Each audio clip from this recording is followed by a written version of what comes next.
ณีอทินนาทานาเวรมณีกาเมมุสาสุราเม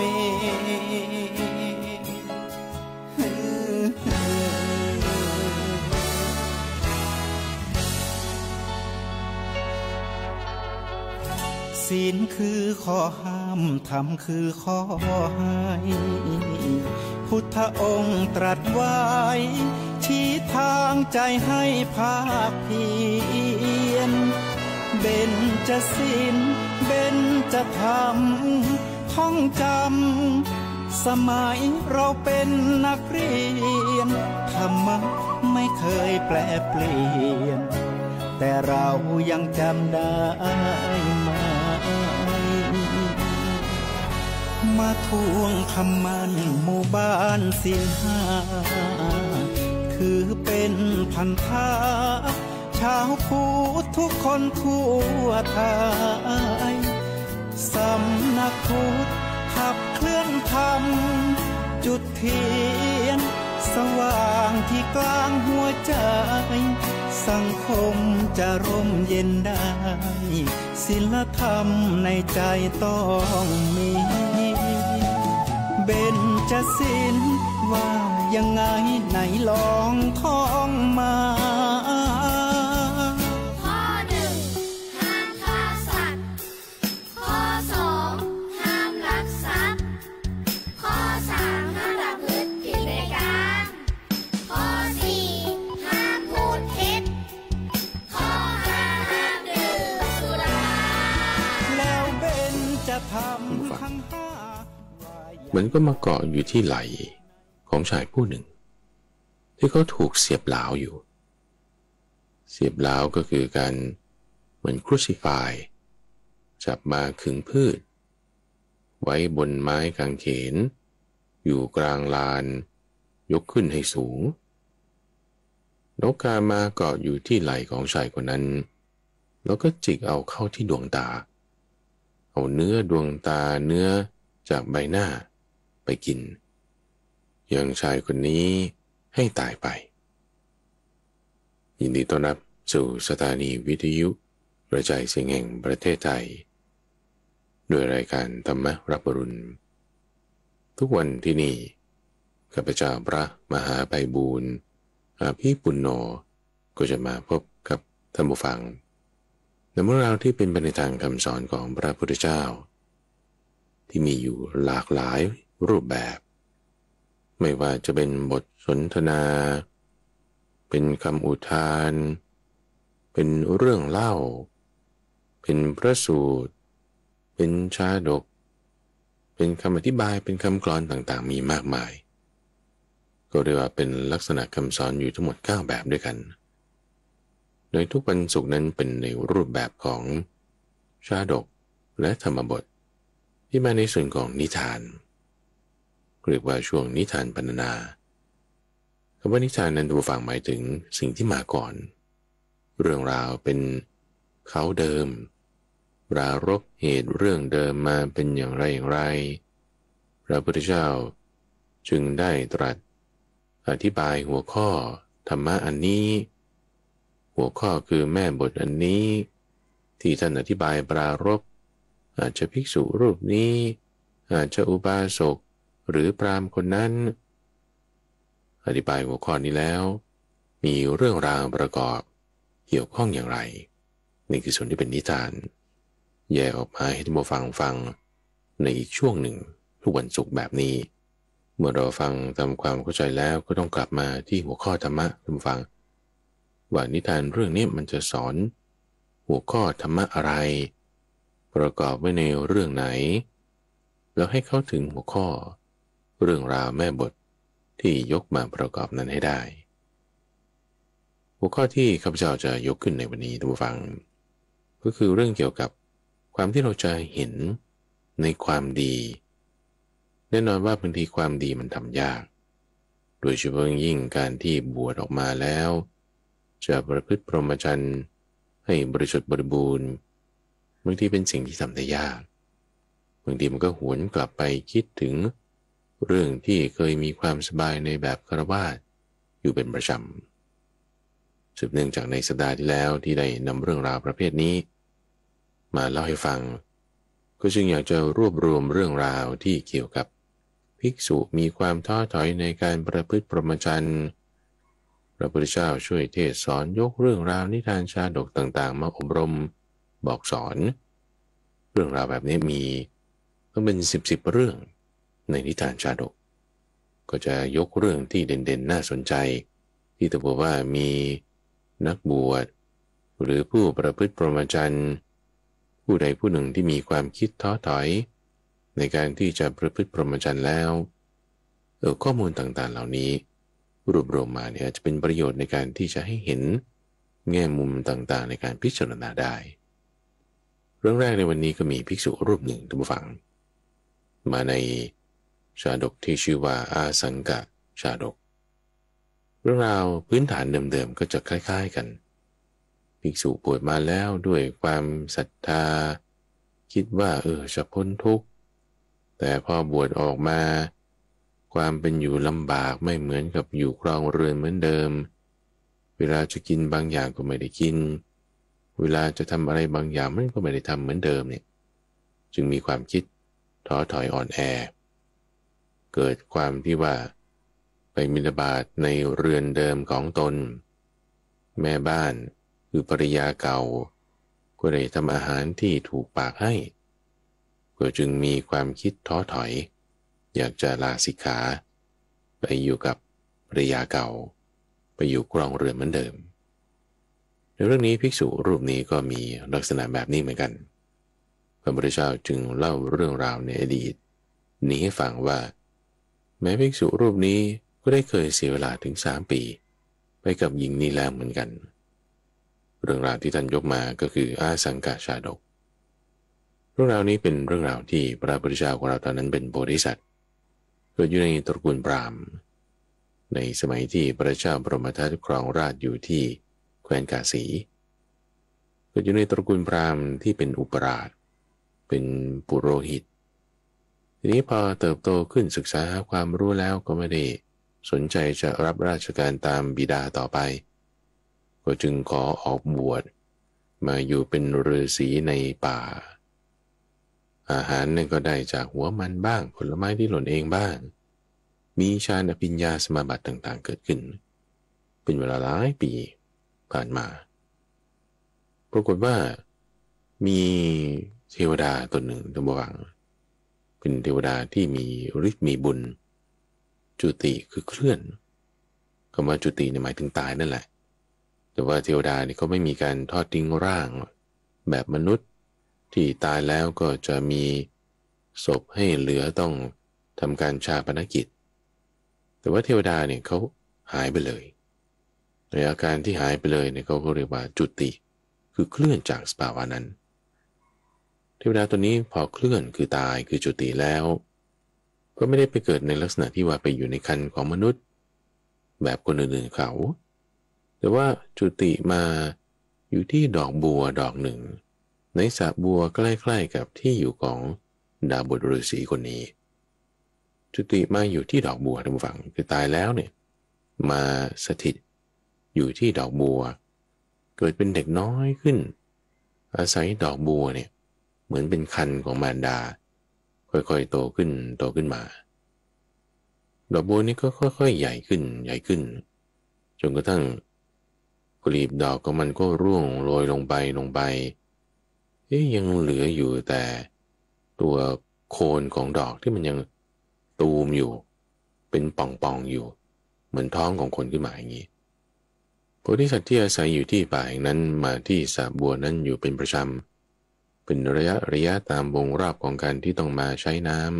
ำผู้สังเกตเห็นดอกบัวดอกนี้ไม่เหมือนดอกอื่น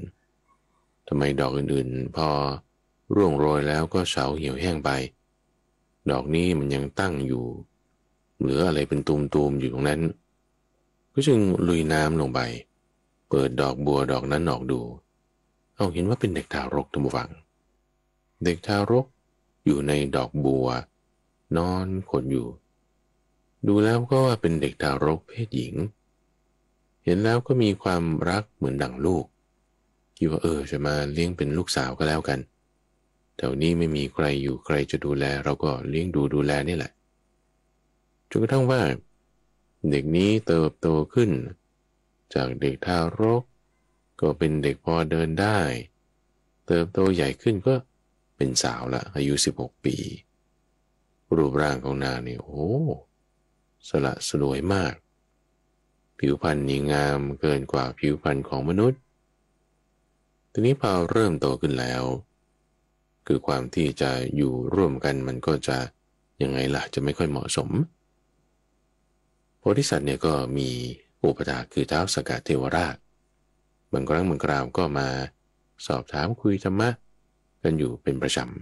ำพอสังเกตเห็นว่ามีเด็กสาวมาอยู่ที่นี่เป็นใครยังไงกันเป็นลูกสาวแล้วท่านจะทำยังไงกับหญิงสาวคนนี้เติบโตขึ้นแล้วก็จึงอยากจะจัดที่พักที่อยู่อะไรต่างๆให้มันเหมาะสมแยกส่วนกันไปก็จึงขอให้ท้าวสักกะเนี่ยได้เนรมิตปราสาทแก้วผลึกขึ้นหลังหนึ่งเพื่อให้นางเนี่ยได้อยู่ในที่นั้นอิ่มทิพย์อยู่แบบเป็นของทิพย์ไปแล้วก็แยกส่วนแยกโซนกันไปลักษณะปราสาทที่ท้าวสักกะเทวราชเนรมิตให้ก็คือว่าเป็นลอยอยู่บนฟ้าเวลาที่นางมาอุปถากดาบทผู้เป็นบิดาแล้วจะขึ้นกลับเรือนของตนจะก้าวขึ้นไปเนี่ยปราสาทนี้ก็ลงมาให้นางก้าวขึ้นไปได้พอนางก้าวขึ้นไปแล้วก็ลอยขึ้นอยู่ประมาณสักครึ่งชั่วต้นตาลให้พอสังเกตกันเห็นแต่ว่าไกลกันขนาดที่ว่า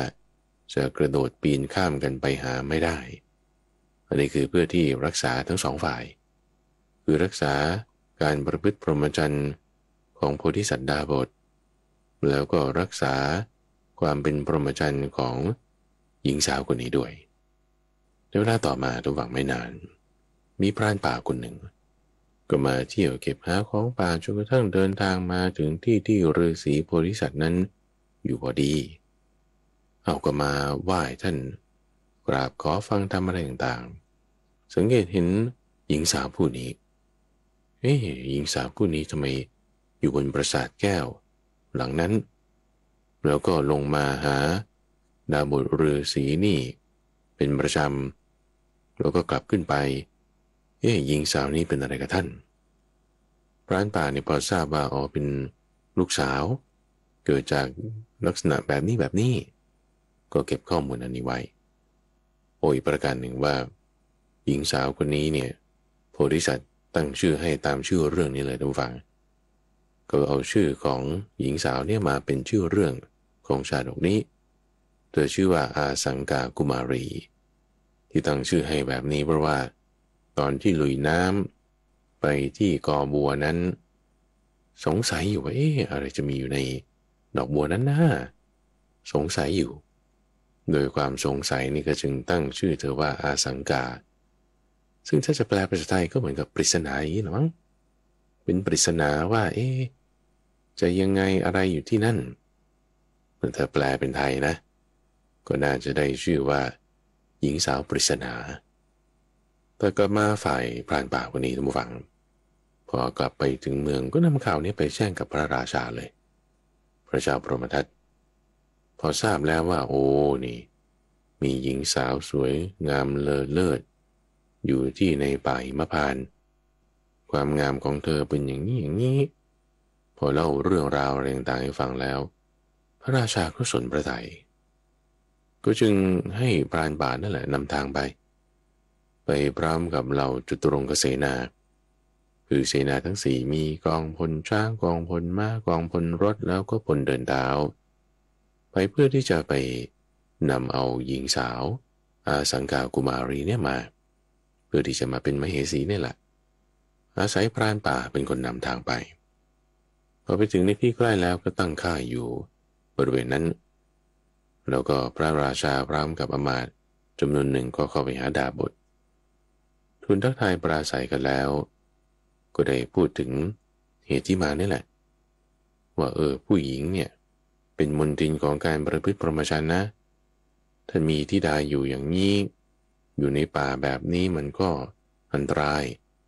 ขอโยมเนี่ยจะดูแลหญิงสาวธิดาของพระคุณเจ้าอย่างดีเลยโพธิสัตว์ก็ไม่ได้ห่วงอะไรท่านผู้ฟังแต่ตั้งเงื่อนไขของการมอบให้ไว้ว่าถ้ามหาบพิตรจะรู้ชื่อของหญิงผู้นี้เดาชื่อของเธอได้ออกเนี่ยว่าเธอชื่ออะไรข้าพเจ้าเนี่ยก็ยินดียกให้นางเดินทางไปกับมหาบพิตรเลยพระราชาก็รับคำเลยท่านผู้ฟังว่าชื่อเดาไม่ยากเดี๋ยวขอคิดดูสักหน่อยหนึ่งจะเดาชื่อของนางให้ได้เลยทีเดียวคือในที่นี้ท่านฟังพระราชาเนี่ยเป็นผู้ที่ตั้งอยู่ในทศพิธราชธรรมนะคือถ้าเราอาจจะเคยฟังเรื่องราวของพระพุทธเจ้าในตอนก่อนๆว่าถ้าเจอเหตุการณ์แบบนี้แล้วอีกฝ่ายหนึ่งเป็นพระเทวทัตในอดีตชาติเนี่ยไม่ต้องขอเลยแบบแย่งเอาเลยหรือไม่ก็ฆ่าดาบทแล้วก็ชิงเอาหญิงสาวนี้ไปเลยแต่กษัตริย์องค์นี้นี่ไม่ได้ทำอย่างนั้นตั้งอยู่ในธรรมไม่ใช้กำลังก็แสดงว่าคนนี้ไม่ใช่เป็นพระเทวทัตกลับชาติมาเกิดแน่นอนซึ่งในเรื่องนี้เขาบอกแล้วล่ะว่าพระราชาองค์นี้ก็คือภิกษุที่มีความคิดว่าจะศึกนี่แหละ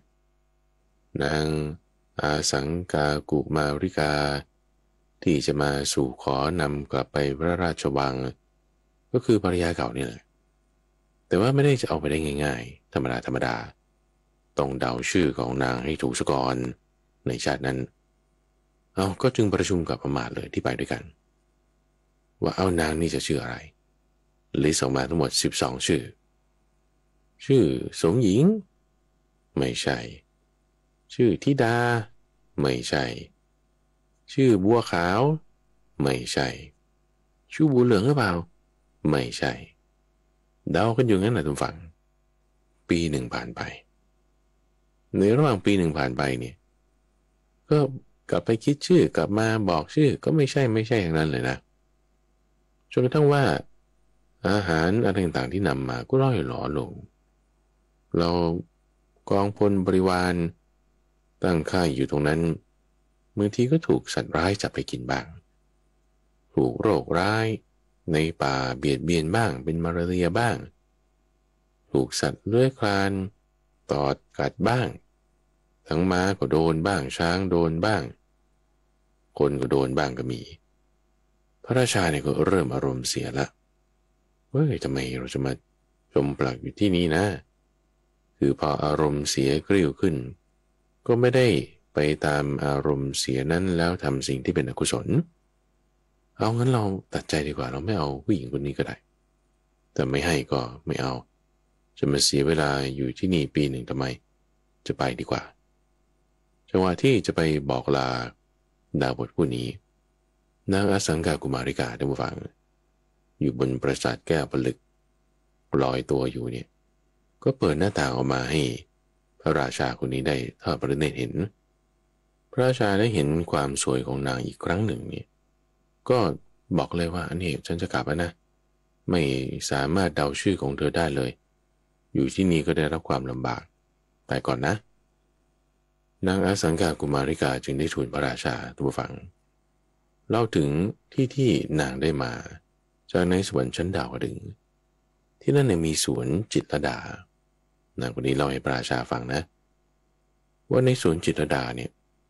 จะมีเถาวัลย์ชื่ออาสาวดีแล้วมันก็จะมีระยะเวลาหนึ่งที่มันจะมีผลเกิดขึ้นมา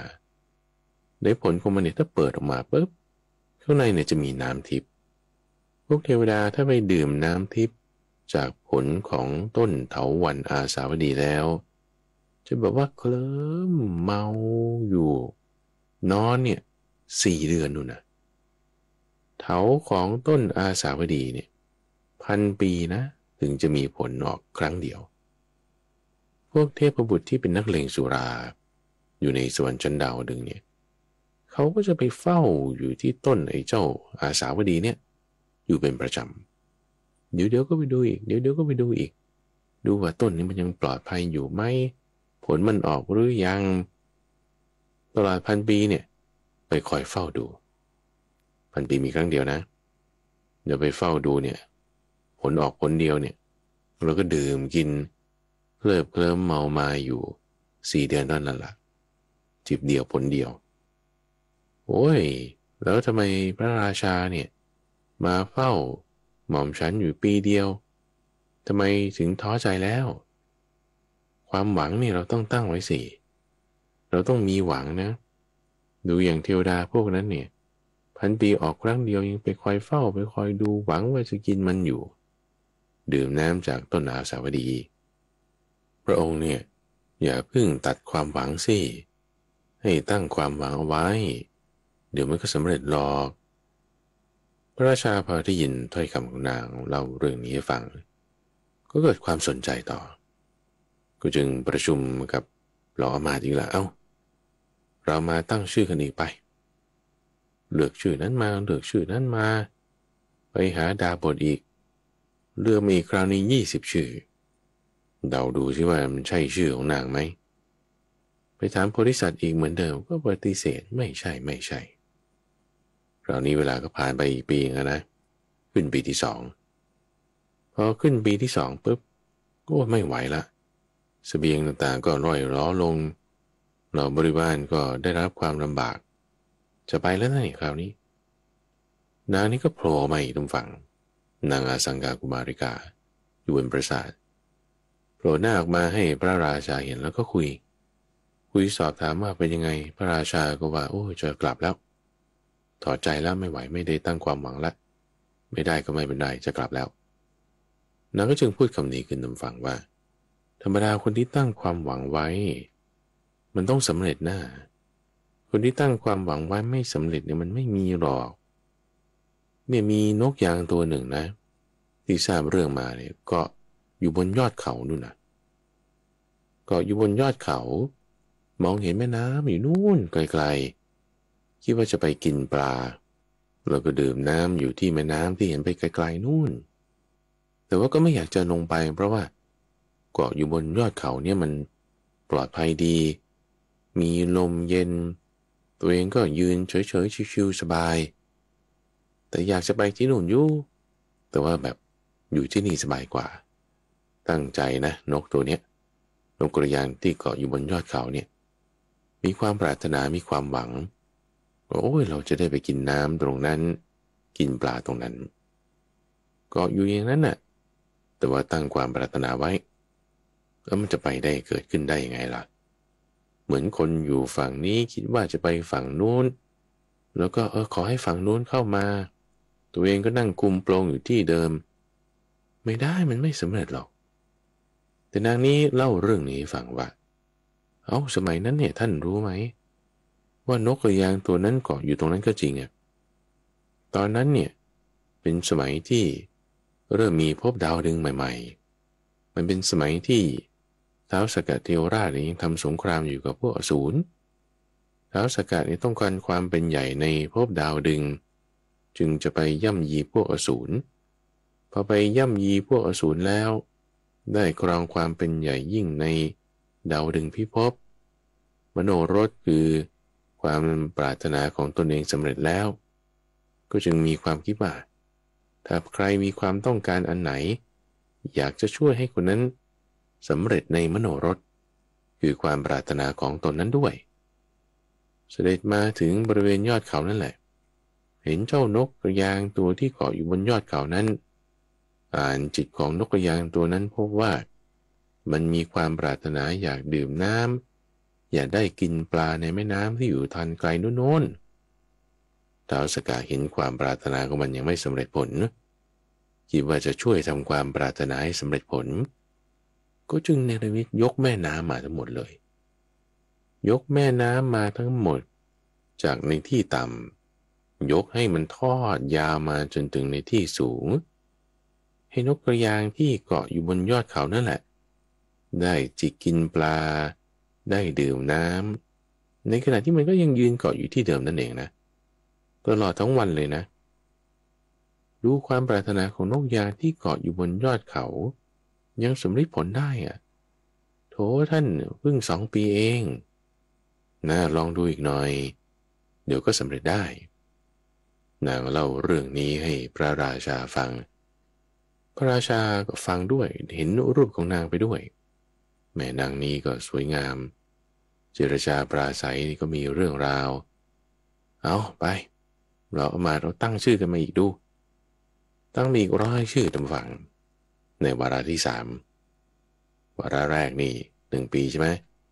วาระ2ก็อีก1 ปีนะวาระ3นี่ก็อีกปี1ตามฝังตั้งมา100 ชื่อเลยตั้งมา100 ชื่อไปสอบถามท่านดาบทโพธิสัตว์นี่ก็ไม่ใช่ชื่ออะไรที่เป็นชื่อผู้หญิงชื่องดงามอะไรต่างตั้งมาให้หมดเลยยกเว้นชื่อปริศนาอยู่ชื่อเดียวไม่มีจนกระทั่ง3 ปีแล้วเนี่ยโอ้ไม่ไหวละเสบียงหมดเกลี้ยงแล้วเหลือแค่พอจะเดินทางกลับเท่านั้นกองพลทหารอะไรต่างๆก็เหลือที่จะคุ้มครองแค่นี้แล้วไม่ไหวแล้วจะขอกลับแล้วในวาระที่3นางก็มาทูลขอพระราชาโอ้อย่าเพิ่งกลับเลยจะได้ไปไหนเสียเดี๋ยวตั้งความหวังไว้เดี๋ยวมันก็จะได้พระราชาคราวนี้ก็กล่าวขึ้นบอกว่าเธอเนี่ยเจรจาอ่อนหวานมีวาจาน่าชื่นชมแต่ว่าเราไม่ได้จะเคยชิดชมกับเธอเลยเธอเนี่ยเป็นเหมือนกับดอกหงอนไก่มีสีสวยอยู่ก็จริงแต่กลิ่นไม่หอมนะคนที่มีแต่คำว่าวพูดวาจาดีแต่ว่าไม่ได้ช่วยเหลืออะไรกันจริงๆเนี่ยเขาเรียกว่าคนที่ไม่ทำดีแต่พูดกำลังของเราก็ร่อยหรอแล้วพลทหารก็ลดลงไปเสบียงก็ไม่มีแล้วคราวนี้จะกลับจริงๆแล้วนะนางนี่ก็จึงได้ใบ้คำใบ้ให้พระราชาได้ฟังคือถ้าพูดในภาษาไทยนี่ก็จะพูดคำนี้ได้เลยว่าชื่อของฉันเนี่ยเป็นปริศนานะแต่พูดในภาษาบาลีมันก็จะออกมาในรูปของคำว่าอาสังกาพระราชาก็จึงไปบอกกับโพธิสัตว์ว่าชื่อของนางเนี่ยเป็นปริศนานะโพธิสัตว์ก็จึงว่าใช่แล้วชื่อปริศนาก็คืออาสังกานั่นเองพอเราชื่อถูกแล้ว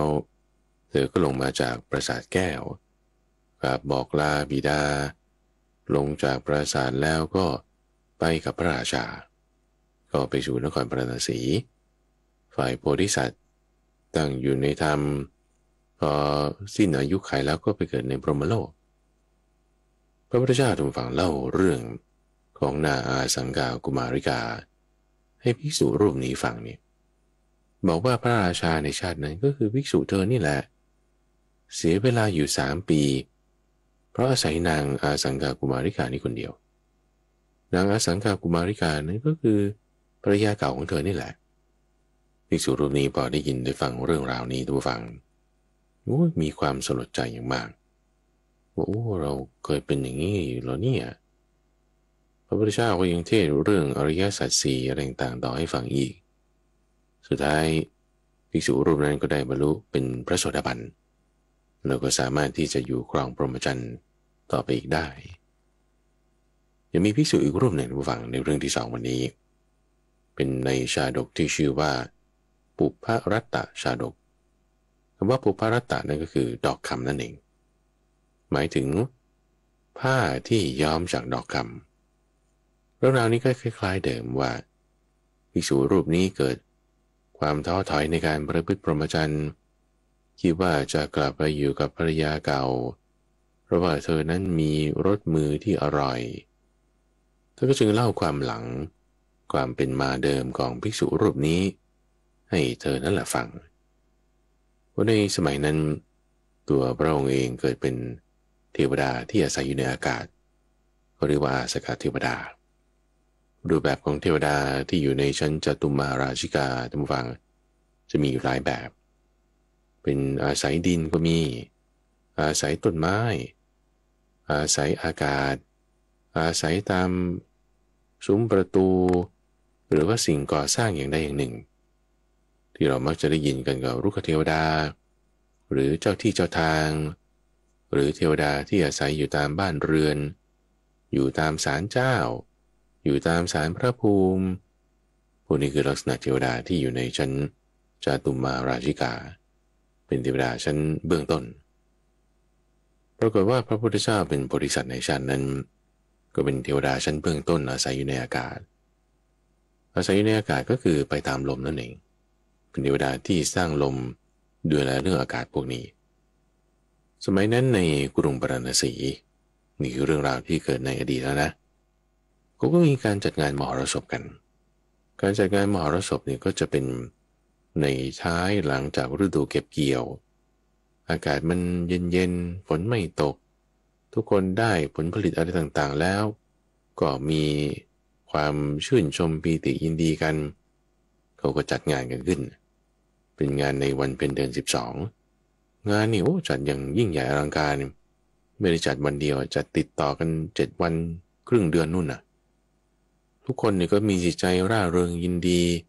มีผลผลิตอะไรมากับแบ่งปันกันมาจัดเลี้ยงกันปรากฏว่ามีครอบครัวหนึ่งทุกฝั่ง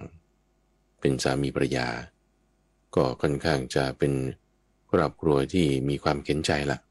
จนอยู่สักหน่อยหนึ่งทั้งคู่เนี่ยมีผ้าเนื้อดีอยู่แค่ผืนเดียวโดยคราวนั้นภรรยาเอาผ้าไปซักเวลาเขาซักผ้าก็ต้องไปซักที่ท่าน้ำซักแล้วเนี่ยเขาก็บิดผ้าม้วนแล้วก็ฟาดลงไปเป็นลักษณะการทำความสะอาดพอฟาดลงไปมากเข้าวันนั้นยังไงไม่รู้ผ้ามันเกิดเป็นริ้วรอยคือมันขาดขึ้นแล้วมันก็ดูไม่งามแล้วมันก็เป็นแบ่งปะไปแล้วมันก็ไม่สวยอ่ะผ้าต่อให้เนื้อดีเนื้อแน่นอยู่อย่างนั้นทีนี้สามีภรรยาคู่นี้ก็คิดว่าจะไปเที่ยวเล่นในงานมหรสพละสามีก็จะชวนภรรยาไปแต่ภรรยาเนี่ยไม่มีผ้าที่จะนุ่งห่มออกไปข้างนอกเหมือนผู้หญิงในสมัยปัจจุบันนี่แหละนะท่านฟังบางทีจะแต่งตัวไปงานสำคัญเนี่ยทั้งที่ตู้เสื้อผ้าเนี่ยเสื้อผ้ามันเต็มอยู่อะแต่พอเปิดดูแล้วโอ้ยฉันไม่รู้จะใส่อะไรไปงานวันนี้เลยก็เอาแล้วเสื้อผ้าที่มันเต็มตู้นี่มันอะไรฮึแต่มันอันนี้ก็ใส่แล้วอันนี้ก็ใส่แล้วอันนี้สีก็ไม่เข้ากับรองเท้าอันนั้นอันนี้คือเขาก็จะเรื่องมากในตามแบบของคนที่รักสวยรักงามภรรยาของชายหนุ่มคนนี้ก็เหมือนกันฝั่งลักษณะเดียวกันคือก็ถ้ามีผ้าผืนอื่นๆที่มันอาจจะสมซ้อสักหน่อยก็ใส่ไปก็ได้แต่นางไม่เอานางต้องการเพียงแค่ผ้าที่ย้อมดอกคำเท่านั้นเองคือคิดว่าผ้าที่ย้อมดอกคำเนี่ยมันจะสวยงามมากก็จึงเป็นชื่อเรื่องนี้แหละปุพพรัตตชาดกหรือว่าผ้าลักษณะนี้มันเป็นของราคาแพงอ่ะไม่ใช่ว่าชาวบ้านนอกธรรมดาไม่ค่อยมีเงินทองอะไรจะไปซื้อหาอะไรต่างๆได้ไม่มีเธอก็ไม่ยอมไปพี่ก็ชวนคนอื่นไปก็แล้วกันไปเล่นกับหญิงอื่นซะพาหญิงอื่นไปเถอะฉันไม่ไปถ้าไม่ได้ผ้าย้อมดอกคำก็แกล้งทำเป็นร้องไห้อะไรต่างๆภรรยาของชายหนุ่มผู้นี้นะโตอยู่กินกันมาก็เห็นอกเห็นใจหน้าไปเถอะน้องเราจะไปหาผ้าย้อมดอกคำอะไรมาจากไหนต่างๆนั่นนี่ไม่ได้เธอก็ไม่ยอมฟังคือพยายามตื้อพยายามอะไรกันก็ด้วยมายาหญิงผู้ชายก็พยายามจะเอาใจทำยังไงก็ด้วยความรักภรรยาคำว่าความรักภรรยาเนี่ยทุกฝั่งก็หมายความว่าภรรยาเธอก็ใช้เสน่ห์ยั่วยวนเป็นมายาหญิงให้ชายหนุ่มผู้นี้ก็หลงรักอย่างชนิดว่าหัวปักหัวปั๊มเลยล่ะอะไรก็พยายามจะหามาปรนเปรอแต่ก็ด้วยข้อจำกัดของเรื่องฐานะก็จึงไม่สามารถทำได้เธอก็จึงพูดตัดพ้อขึ้นมาสักนิดหนึ่งว่าเนี่ยมันมีไร่ดอกคำที่อยู่ทางด้านนู้นของเมืองทำไมพี่ไม่เอามาล่ะแล้วก็ไม่ทำผ้าย้อมให้ฉันก็ได้ชายหนุ่มคนนี้บอกโอ้ยมันไม่ได้นะเป็นโจรของพระราชาพระราชาปลูกดอกคำเอาไว้สำหรับทำผ้าของตนไปเอามามันก็เป็นโทษเลยสิแต่พี่ตอนนี้มันตอนกลางคืนนะในเวลากลางคืนเนี่ยชื่อว่าที่ไหนที่ผู้ชายจะไปไม่ได้มันไม่มีหรอกไม่มีใครรู้นางนี่ก็เซาซีอยู่เรื่อยทุกฝั่งเซาซีอยู่เรื่อยด้วยอำนาจของกิเลสที่เกิดพอกพูนในจิตใจของชายหนุ่มผู้นี้ก็จึงจะไปเอามาให้นางแล้วต่อให้เป็นที่ของพระราชาก็ไม่เป็นไร ถ้าไปตอนกลางคืนไม่ให้ถูกใครจับได้ก็ได้เหมือนกันแล้วนะโพธิสัตว์ที่เป็นอากาศเทวดาเห็นเหตุการณ์นี้แล้วเนี่ยก็เข้ามาเตือนชายหนุ่มผู้นี้ว่าอย่าไปนะมันมีอันตรายเนี่ยแต่ด้วยความที่ว่าความรักทำฟังทำให้คนตาบอดโดยความหลงไหลโดยกิเลสที่พอกพูนในใจก็ไม่สนใจฟังคำเตือนของอากาศเทวดาโพธิสัตว์ของเราโดยความรักในภริยาของตนเท่านั้นก็เข้าไปขโมยดอกคำมาโดยปีนรั้วข้ามเข้าไปจังหวะที่กระโดดลงมาเนี่ยก็ไปเหยียบเศษกิ่งไม้ตรงฝั่งมันก็เป็นเสียงดังกุ๊บกราบกุ๊บกราบขึ้นคนที่เฝ้าพื้นที่สวนดอกคำนี้ก็ได้ยินเสร็จปุ๊บก็ยกพวกมาจุดคบเพลิงขึ้นส่องเห็นอ้าวใครมาซุ่มทำลับๆล่อๆอยู่ตรงนั้นจับมาได้ตรงฝั่งโอ้ยหมอนี่มันจะมาขโมยดอกคำคืนนั้นก็ถูกจับขังไว้ก่อนรุ่งขึ้นนี่เอาไปให้พระราชาไต่สวนมันก็มีโทษอยู่แล้วจะมาขโมยของหลวงเนี่ยโทษก็คือให้ถูกเสียบหลาประจานลักษณะการเสียบหลาดูฝั่งจะอธิบายก็คือเหมือนกับการตรึงกางเขนของพระเยซูนี่แหละแต่ว่าแทนที่จะผูกไว้กับไม้ใช่ไหมอันนี้คือเสียบเข้าไปเลยเสียบเข้าไปที่หลังให้มันทะลุแขนทะลุอะไรหนังเนี่ยมันก็ติดเข้ากันกับไม้เสียบเหลายกขึ้นให้สูงกลางพระลานหลวงเพื่อให้เป็นตัวอย่างไม่ให้คนอื่นเนี่ยทำชั่วแบบนี้ต่อไปคือพอเสียบเข้าไปเนี่ยยกสูงขึ้นมันก็มีทั้งเลือดทั้งอะไรต่างๆมันไม่น่าดูถูกทรมานด้วยยกขึ้นเสียบเหลาแล้วตั้งประจานโชว์ไว้พวกฝูงกาตัววังพอได้กลิ่นเลือดมันก็บินมาเลยคือนอกจากถูกเสียบเหลาประจานก่อนหน้านั้นเนี่ยก็ถูกแห่ไปก่อนนะแห่ไปตามสี่ทิศแล้วก็ตีกลองมีเสียงบาดหูจับใส่ตะแลงแกงผูกโซ่ตรวนเอาไว้แล้วก็จะไปลงโทษประหารโดยการเสียบเหลาคือไม่ได้ตัดคอเลยตัวเสียบเหลาให้แห้งตายไปอยู่บนไม้ที่ตรึงเอาไว้นั้นพวกนกกาได้ยินเสียงกลองนี้มันก็มาเลยล่ะรู้ว่ามีเหยื่อแน่นอนได้กลิ่นเลือดด้วยมาถึงปุ๊บฝูงกามันก็มาเกาะลงบนที่ไหล่ของชายคนนี้ปากถูกเสียบเหลาอยู่นกกาตัวหนึ่งก็จิกลงไปที่ตาข้างหนึ่งนกกาอีกตัวหนึ่งก็จิกลงไปที่ตาข้างหนึ่งตัวหนึ่งจิกมาอีกตัวหนึ่งก็ไปแย่งกินแบบวุ่นวายมากตรงนั้นส่วนชายคนนี้ทางฝั่งขณะถูกเสียบเหลามีนกกาจิกกินตาเนี่ยความทุกข์ที่เกิดขึ้นจากการถูกทรมานนี่นะชายคนนี้เขารำพันเพ้ออยู่ขณะนั้นเนี่ยว่าความทุกข์นี้เนี่ยมันไม่เท่ากันกับความทุกข์ที่ไม่ได้ไปงานเที่ยวกันกับหญิงสาวที่ฉันรักความที่ว่าถ้านางเนื้อผิวทองที่รักของฉันได้นุ่งห่มผ้าย้อมดอกคำเดินเที่ยวในงานราตรีเดินกระหนุงกระหนิงจู๋จีกันไปทำแบบนี้เนี่ยจะมีความสุขมากข้อที่ไม่ได้ทำหาความสุขกับนางขนาดนี้มันมีทุกข์มากกว่าความทุกข์ที่เกิดจากการถูกประหารการถูกจิกตีโดยกาพวกนี้ซะอีกรำไรคร่ำครวญไม่ได้เห็นความทุกข์ที่เกิดขึ้นเฉพาะหน้านั้นเลยความทุกข์จากการที่ไม่ได้เสพสมกับนางที่ตนเป็นที่รักนี่มันมากกว่าซะอีกทำไมผัสสะหรือความรู้สึกหรือความเข้าใจมันถึงวิปริตไปได้ป่านนั้นนี่แหละตอนฟังกามเนี่ยมันทำให้เราเข้าใจผิดเพี้ยนไปชายหนุ่มผู้นี้ที่พร่ำเพ้อบนรำพันระหว่างถึงหญิงสาวที่ตนเองรักตายไปแล้วไปไหนนรกสามีภรรยาคู่นั้นดูฟังก็คือมาเป็นภิกษุรูปนี้กับภรรยาเก่านี่แหละอากาศเทวดาที่พยายามจะเตือนชายหนุ่มผู้นี้เตือนแล้วไม่ฟังก็คือมาเป็นพระพุทธเจ้านี่แหละเรื่องราวลักษณะนี้ไม่ได้มีคู่เดียวทุกฝัง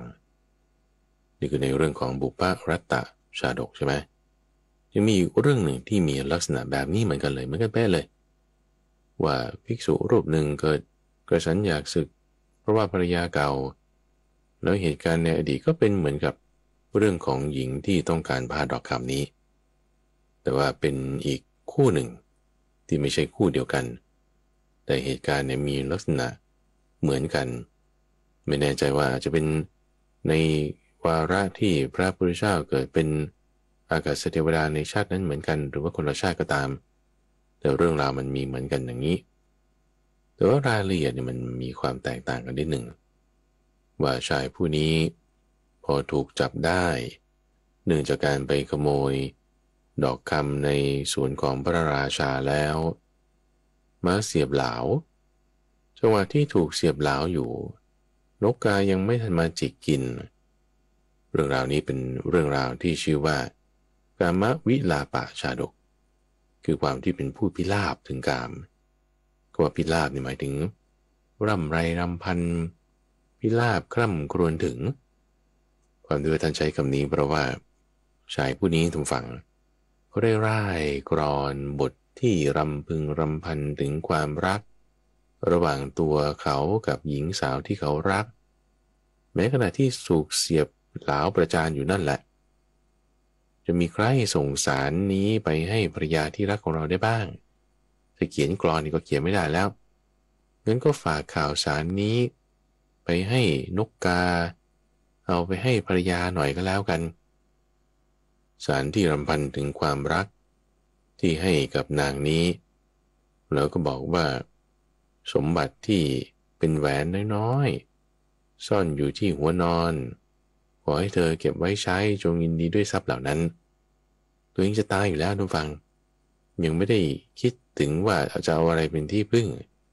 ยังคิดถึงแต่นางที่รักนี่ความวิปลาสในความเข้าใจข้อนี้มันผิดเพี้ยนไปคำพร่ำบอกความรักของชายหนุ่มผู้ที่ถูกเสียบเหลาอยู่นี้ฝากผ่านบอกนกกาเนี่ยไม่ไปถึงหรอกแต่ว่าไปตามสายลมไปตามสายลมให้อากาศเทวดาที่เป็นโพธิสัตว์ของเราเนี่ยได้รับรู้แล้วก็มาเล่าให้ฟังในชาติปัจจุบันนั้นในภิกษุรูปนั้นว่าเธอ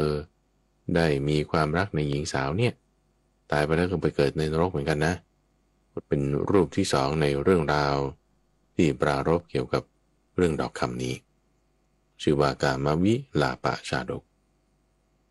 ธรรมะทั้งฝั่งในสองเรื่องสุดท้ายวันนี้ชื่อเรื่องว่าจุลนารัฐกัสสปะชาดกแล้วก็อุทธัจจนีชาดกเป็นลักษณะการล่อลวงที่เป็นอีกแบบหนึ่งที่ว่าไม่ใช่เป็นภรรยาเก่าของภิกษุละแต่ว่ามีหญิงที่เขาถึงอายุที่จะต้องแต่งงานแล้วเนี่ยแต่ว่าไม่มีใครมาสู่ขอเลยเรื่องราวต้นเดิมนี้ก็จะมาในจุลนารัฐชาดกที่ปรารภภิกษุรูปที่มีความกระสันแต่ว่าไม่ได้เกิดจากภรรยาเก่าละคราวนี้แต่เกิดจากธิดาของสกุลหนึ่งในกรุงสาวัตถีคือเธอนี้ก็มีอายุได้เกิน16 ปีแล้วซึ่งปกติก็จะต้องมีคนมาสู่ขอจัดงานแต่งงานกันไปในสมัยนั้นค่านิยมก็เป็นอย่างนี้แต่ว่านางเนี่ยฟาดไป25แล้วยังไม่แต่งงานเลยยังไม่มีคนมาสู่ขอจะทำยังไงทำไมลูกของเรา25แล้วยังไม่แต่งงานนะสมัยนี้มันก็35บางคนยังไม่แต่งเลยท่านฟังบางคนมาแต่งเอานี่จะ40อยู่หรือ40กว่านู่นสมัยนี้แต่สมัยนั้นเนี่ย22นี่พ่อแม่เนี่ยก็เดือดร้อนมากแล้วนี่ฟาดไป25จะทำยังไงนี่ลูกยังไม่แต่งงานแต่ก็ไม่ได้เป็นคนอัปลักษณ์อะไรนะก็งามอยู่นะจะทำยังไงก็จึงวางแผนกับลูกสาวเอางี้แล้วกันเราไปประโลมพระภิกษุสักรูปหนึ่งที่ว่าอาจจะคือมีความคิดจะสึกอยู่แล้วนะก็ให้มาอยู่ครองเรือนอยู่กินกันก็แล้วกันเอาวางแผนกันนี้ทำยังไงก็ไปใส่บาตรรอว่าภิกษุรูปไหนเดินผ่านมาอยู่หน้าบ้านใส่บาตรก็ลองสังเกตดูว่ารูปไหนที่จะแบบมีเขาเรียกว่ามีหน่วยก้านที่จะมาเป็นลูกเขยได้ก็เห็นภิกษุรูปหนึ่งดูฝังเธอผู้นี้ก็สังเกตดูถึงรูปร่างหน้าตาบ้างว่าใครที่มีเขาว่าจะศึกได้ หรือแบบเช่นผิวพรรณไม่ผ่องใสมีจีวรอะไรต่างๆที่ดูแล้วแบบรักสวยรักงามอย่างเงี้ยนะก็สังเกตเห็นแล้วเจอภิกษุรูปหนึ่งก็นิมนต์เข้ามาในบ้านทำอาหารอะไรต่างๆอย่างดีให้ถวายให้รับประทานแล้วก็นิมนต์มาเป็นประจำให้มาที่เรือนนี้เป็นประจำไม่ต้องไปที่อื่นภิกษุรูปนี้เข้าไปเป็นประจำไปเป็นประจำไปเป็นประจำจนเกิดความคุ้นเคยกันแม่ของหญิงสาวคนนี้ทุกฟังก็พูดขึ้น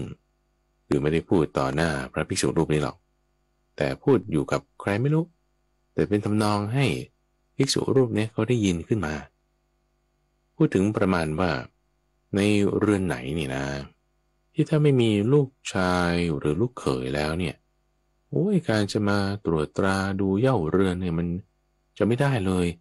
มันจะไม่ได้เลยเรือนของเราลูกชายก็ไม่มีคงจะต้องหาลูกเขยสักคนหนึ่งพูดแบบปรารภเปรยๆขึ้นมาอย่างนี้โดยไม่ได้พูดกับภิกษุรูปนั้นตรงๆต่อมานี่ก็พูดเป็นลักษณะเปรียบเปรยว่าเนี่ยถ้าท่านศึกออกมาก็อยู่กินกันก็ได้ประมาณว่าเปิดช่องให้คำพูดนี้เข้าไปนั่งอยู่ในจิตใจของภิกษุรูปนี้จนแบบว่าโอ้โหแบบมีความกระสันคิดว่าจะศึกให้ได้ถ้าศึกมาแล้วก็จะมาอยู่กินกับหญิงนางนี่แหละแหมแต่ว่าอายุมากไปหน่อยไม่เป็นไรเขาเรียกว่าสาวเทื่อแต่25ฉันว่าเทื่อก็ไม่ใช่หรอกน่าจะเป็นท้วมซะมากกว่าแต่ท้วมหรือเทื่อก็ไม่เป็นไรเพราะว่าแบบมีการมาครอบงำจิตใจแล้วไงคือถ้าการมาครอบงำจิตใจในทุกฝั่งจะแก่จะหนุ่มจะสาวจะท้วมจะผอมเนี่ยมันไม่ใช่ปัญหากามเนี่ยมันไม่เว้นหรอกพระเจ้าพระสงฆ์พรรษามากพรรษาน้อยหญิงสาวหญิงแก่แม่ไม้มันครอบงำจิตใจของใครแล้วเนี่ยนะเป๋หมดคิดไปมีอะไรมาบังตาให้มองเห็นไม่ชัดเจนไปหมดภิกษุรูปนี้ก็เหมือนกันนะผู้ฟังเกิดท้อถอยแล้วก็จะไปขอลาศึกละเราก็จะมาอยู่กินกับหญิงนางนี้ได้ทำก็เรียกว่าเป็นประมาณนิมิตเรื่องหมายสัญญากันเอาไว้ไม่ได้คือกันตรงๆเพราะมันจะผิดอาบัติแต่ก็ทำความเข้าใจไว้ประมาณนี้อาจารย์อุปชาก็จึงพาไปหาพระพุทธเจ้าแต่ก็จึงเล่าเรื่องราวในอดีตนี้ให้ฟังว่าหญิงพวกนี้ก็เคยมาล่อลวงท่านแบบนี้แล้วเหมือนกันนะท่านจึงเล่าเรื่องในอดีตในชาตินั้นโพธิสัตว์ของเราเนี่ยเกิดเป็นพราหมณ์เรียนความรู้อะไรต่างๆแล้วก็ออกครองเรือนอยู่กินกับภรรยาแล้วก็มีลูกชายด้วยกันคนหนึ่งพอลูกเริ่มโตได้เริ่มเดินได้สักประมาณ5 ขวบ 6 ขวบภรรยาของโพธิสัตว์เนี่ยตายไปโดยโรคปัจจุบันทันด่วนอย่างใดอย่างหนึ่งคือก็เป็นครอบครัวที่ค่อนข้างจะมีอันจะกินนะโพธิสัตว์ในชาตินั้นเกิดเป็นพราหมณ์มีความรู้ความเรียนอะไรแล้วสะสมทรัพย์ไว้ได้พอภรรยาตายไปก็มีความคิดกับลูกชายว่านี่ลูกแม่ก็ตายไปแล้วทรัพย์สมบัติของเราก็พอมีพอกินงั้นชาตินี้เราฝังทรัพย์เพื่อที่จะรักษาสร้างบุญกันเถอะลูกชายก็ตามพ่อละยังเด็กอยู่ไม่ได้คิดอะไรมากพ่อก็จึงแจกจ่ายทานเลยเอาทรัพย์สินในตระกูลที่เราสะสมไว้ทั้งหมดมาทำเป็นทานให้ชาวบ้านตัวเองกับลูกชายเนี่ยก็เข้าป่าออกบวชเป็นฤาษีสมัยนั้นไม่มีพระพุทธเจ้าตัวพระองค์เองก็เป็นโพธิสัตว์บำเพ็ญบารมีอยู่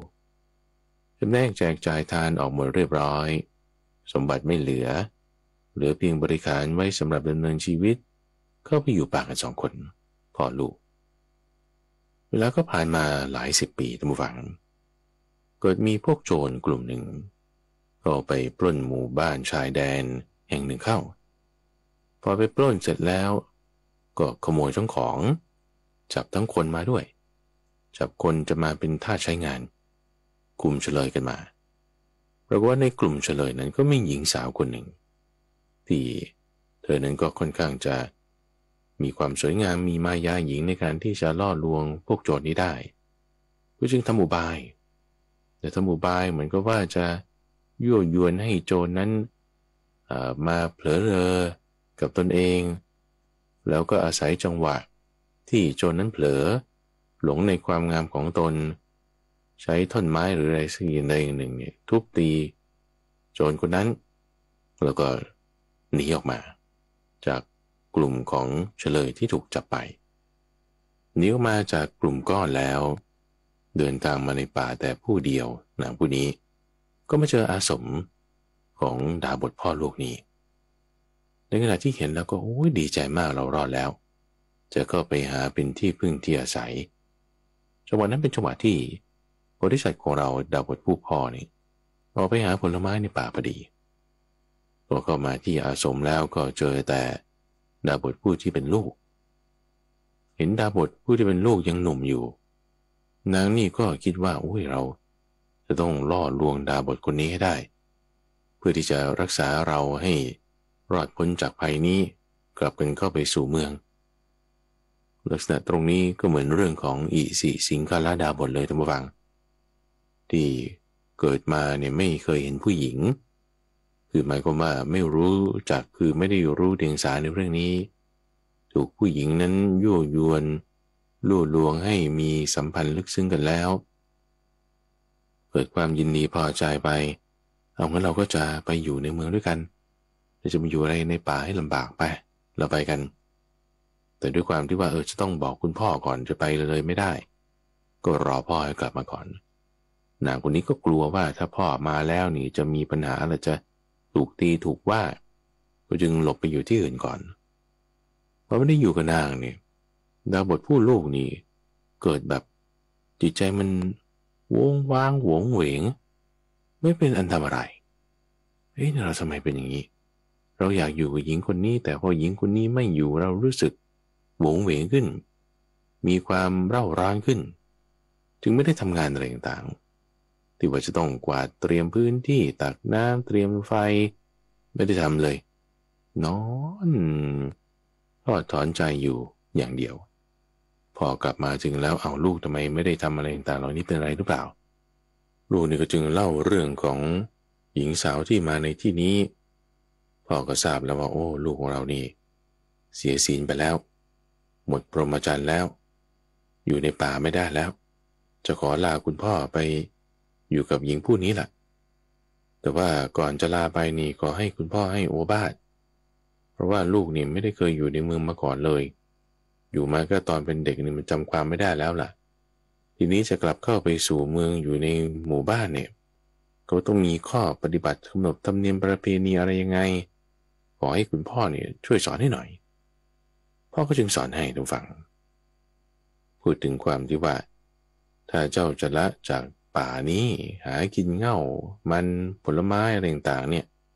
จะไปอยู่ในเมืองเนี่ยต้องรู้จักจารีตของคนในเมืองนะวันหนึ่งจงอย่าเสพของมีพิษ 2. จงเว้นเหวโดยเด็ดขาด 3. อย่าจมอยู่ในเปลือกต้มคืออย่าไปตกท่อ 4. อยู่ให้ไกลอสรพิษแล้วก็ 5. จงเตรียมตัวให้พร้อมลูกเนี่ยไม่เข้าใจปริศนาธรรมของพ่อว่าอะไรคือยาพิษในหมู่บ้านมันมียาพิษด้วยเหรอแล้วเหวมันอยู่ตรงไหนแล้วไปตกท่อจมเปลือกตมนี่มันเป็นยังไงมันน่าจะเป็นที่ราบเรียบหรือเปล่าทำไมมีเปลือกตมแล้วอสรพิษนี่คืออะไรการเตรียมตัวให้พร้อมเนี่ยเป็นอย่างไรดาบทโพธิสัตว์ของเราผู้เป็นพ่อท่านผู้ฟังผู้ช่วยอธิบายถึงความที่ว่ายาพิษเนี่ยมันมีน้ำชนิดหนึ่งเป็นน้ำดองเขาเรียกกันว่าสุรานี่มันมีกลิ่นหอมมีรสหวานแบบแปลกๆหวานแหลมๆยิ่งกว่าน้ำผึ้งแต่ว่าพอกินแล้วมันจะมีจิตใจฮึกเหิมนั่นเนี่ยก็เรียกเป็นยาพิษของพรหมจรรย์ต้องเว้นยาพิษชนิดนี้ในหมู่บ้านเนี่ยมันมีมากเลยทีเดียวแล้วการที่อยู่ร่วมกันกับหญิงให้หญิงย่ำยีพรหมจรรย์ของตนแล้วเนี่ยจิตใจเนี่ยจะเหมือนบุยนุ่นจะถูกเขาจิกหัวใช้ทำนั่นนี่อะไรก็ได้เหมือนปุยนุ่นถูกลมพัดไปตกเหวไปแล้วมันก็ถูกพัดไปได้ทุกที่ทุกทางเจ้านี่อย่าตกเหวนะ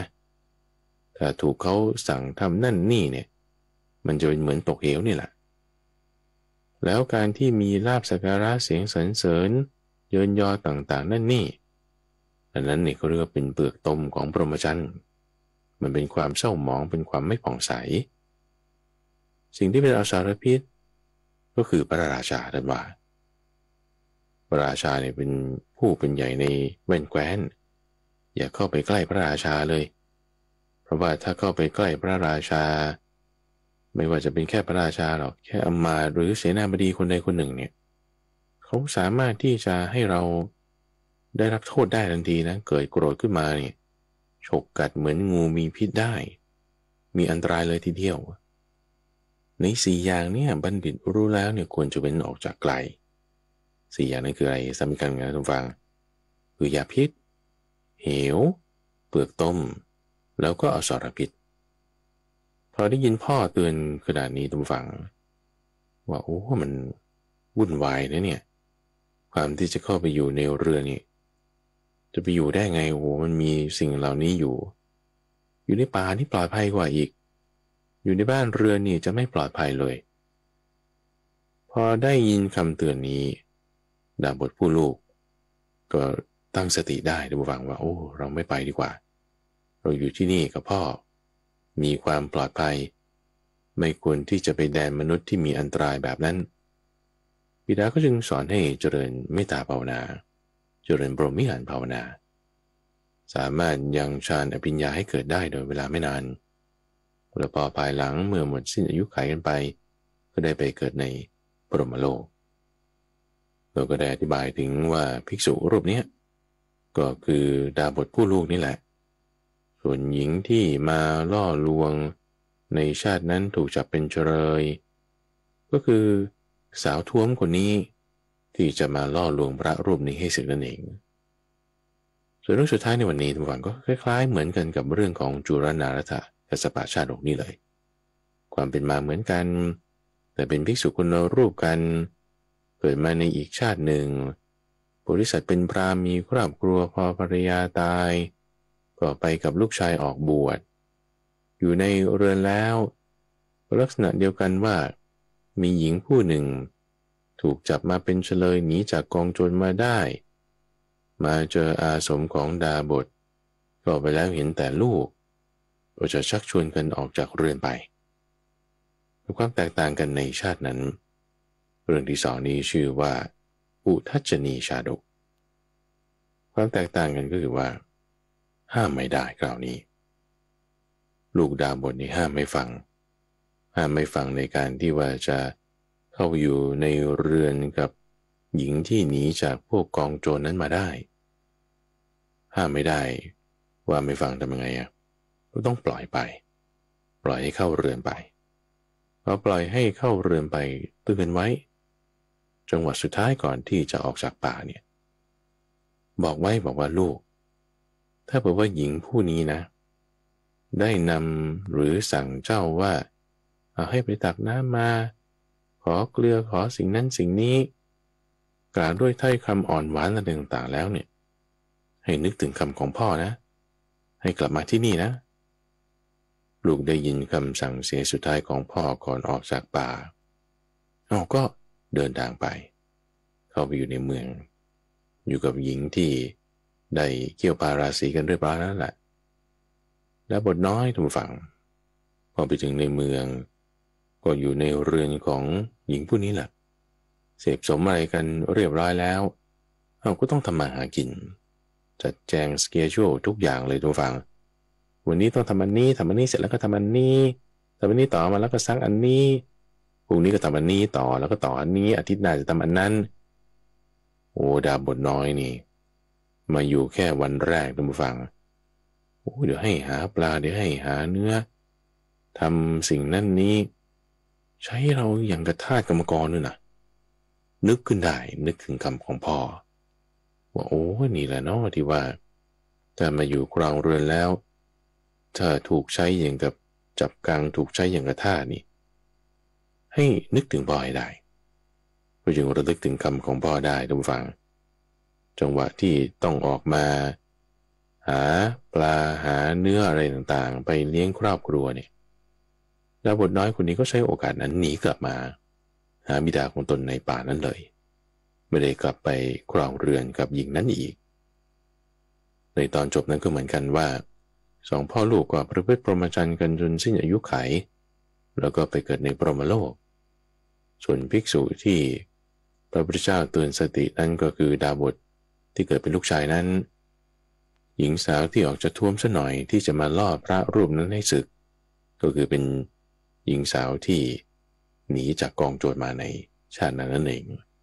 ในช่วงของนิทานปรรณนานั้นจะมาพบกับท่านผู้ฟังเป็นประจำในทุกวันศุกร์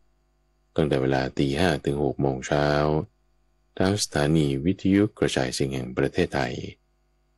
ท่านสามารถรับฟังได้ในระบบพอดแคสต์ในเครื่องเล่นที่มีแอปพลิเคชันข้าพเจ้าพระมหาไพบูลย์อภิปุณโญพบกันใหม่ในวันพรุ่งนี้สุรินทร์พร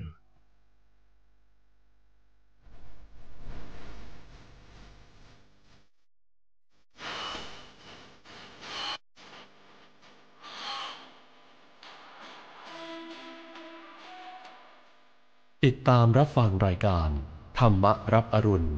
ได้เป็นประจำทุกวันทางสถานีวิทยุกระจายเสียงแห่งประเทศไทยกรมประชาสัมพันธ์ FM 92.5 เมกะเฮิรตซ์และ AM 891 กิโลเฮิรตซ์